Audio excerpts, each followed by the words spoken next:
नमस्कार एवं जय हिंद बच्चों।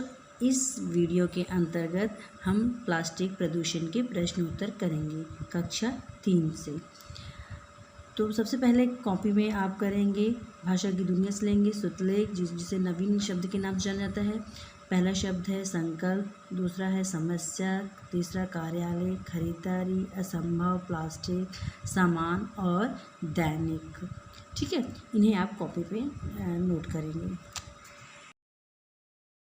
इसके बाद आप अपनी कॉपी में शब्दार्थ लिखेंगे, जिसमें पहला शब्द है प्रदूषण, जिसका अर्थ होता है गंदगी, विकराल यानी भयानक, हानिकारक, नुकसान देने वाला, असंभव कठिन या जो संभव ना हो सके, सुगमता आसानी से, संकल्प ठग लेना।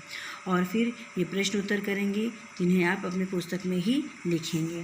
तो पहला प्रश्न है सामान्यतः हम खरीदारी करते समय सामान किस में लेते हैं? तो इसका उत्तर होगा बच्चों, सामान्यतः हम खरीदारी करते समय हम सामान पॉलीथीन की थैलियों में लेते हैं।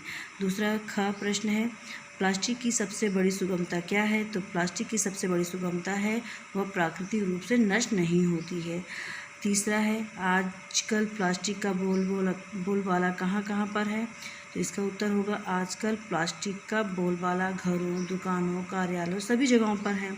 और चौथा प्रश्न है खेत की मिट्टी के अंदर अगर पॉलीथीन दब जाए तो क्या होता है? इसका उत्तर होगा खेत की मिट्टी के अंदर अगर पॉलीथीन दब जाए तो बीज का अंकुर ऊपर नहीं निकल पाता है। प्रसंगा है प्लास्टिक की समस्या दूर करने के लिए हमें क्या करना होगा? तो इसका उत्तर है प्लास्टिक की समस्या दूर करने के लिए हमें पॉलीथीन को बनाने से रोकना होगा और उससे बचना होगा।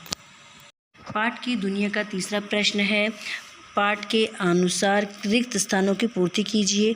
क है प्लास्टिक हमारे स्वास्थ्य के लिए क्या है हानिकारक या लाभदायक? तो इसका उत्तर होगा हानिकारक। ख है प्लास्टिक से बने सामान क्या होते हैं, सस्ते या महंगे? तो इसको बच्चों सस्ते होते हैं। ग हमें कपड़े या डैश का थैला इस्तेमाल करना चाहिए? तो जूट का। और घ आजकल डैश की थैली के लिए प्लास्टिक का प्रयोग किया जा रहा है तो दूध के लिए। ठीक है, प्रश्न जीने की राह है। इसमें पहला प्रश्न है आपका मित्र पॉलीथीन की थैली में अपना लंच लेकर आया है, आप उसे क्या सलाह देंगे? तो हम उसे बताएंगे कि पॉलीथीन का इस्तेमाल करना हमारे सेहत के लिए बहुत ही हानिकारक है। प्रश्न 2 बच्चों को प्लास्टिक प्रदूषण की रोकथाम के लिए क्या करना चाहिए? तो हमें बड़ों को समझाना चाहिए कि प्लास्टिक का प्रयोग ना करें, यह हमारे स्वास्थ्य के लिए बहुत ही हानिकारक है। भाषा की दुनिया का दूसरा प्रश्न है प्रा जोड़कर नए शब्द बनाइए। तो प्रा जमा योग क्या बनेगा? प्रयोग। दूसरा ख प्रा जमा मुख प्रमुख। तीसरा है प्रा जमा दूषण तो प्रदूषण। चौथा है घ प्रा जमा चलन तो प्रचलन। और प्रश्न 3 है इन शब्दों के बहुवचन रूप लिखिए। जैसे थैले का थैले, थैली का थैलियाँ, कारखाना का कारखाने, वस्तु का वस्तुएं, गाय का गायें, समस्या का समस्याएं।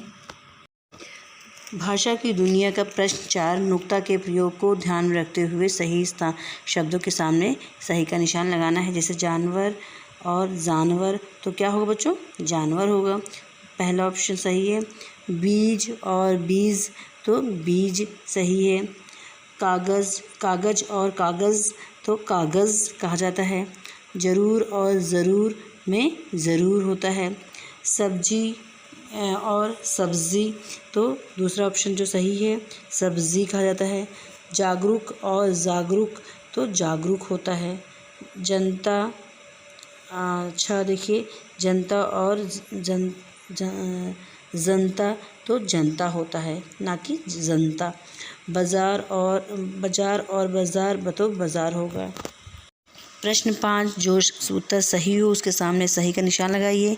जैसे चीज़ के लिए हम इस शब्द का प्रयोग करेंगे तो क्या समान या सामान्य तो समान होगा। दूसरा ऑप्शन सही है। ख इनमें से शुद्ध शब्द है सुगमता और गम्यता, तो सुगमता जो पहला ऑप्शन सही है। रोज़ रोज़ होने वाले के लिए एक शब्द आएगा, क्या होगा? दानी, दिनों दिन या दैनिक, तो दैनिक जो है उत्तर सही है। रचना का संसार, इसमें पहला प्रश्न है, अपने घर के अंदर नज़र डालिए और कम से कम 10 चीज़ों की नाम लिखिए जो प्लास्टिक से बनी हैं। तो बच्चों आपको अपने इसे स्वयं से करेंगे आप। प्रश्न 2 है, प्लास्टिक का प्रयोग लोग ना करें, इसके लिए आप क्या करना चाहेंगे? तो इसके लिए बच्चों आपको सबको जागरूक करना होगा और उससे होने वाले नुकसान के बारे में, हानि के बारे में लोगों को बताना होगा। बच्चों मुझे उम्मीद है कि आपको ये वीडियो समझ में आ गया होगा। अगर कोई आपके डाउट्स हो तो पूछ सकते हैं। धन्यवाद बच्चों।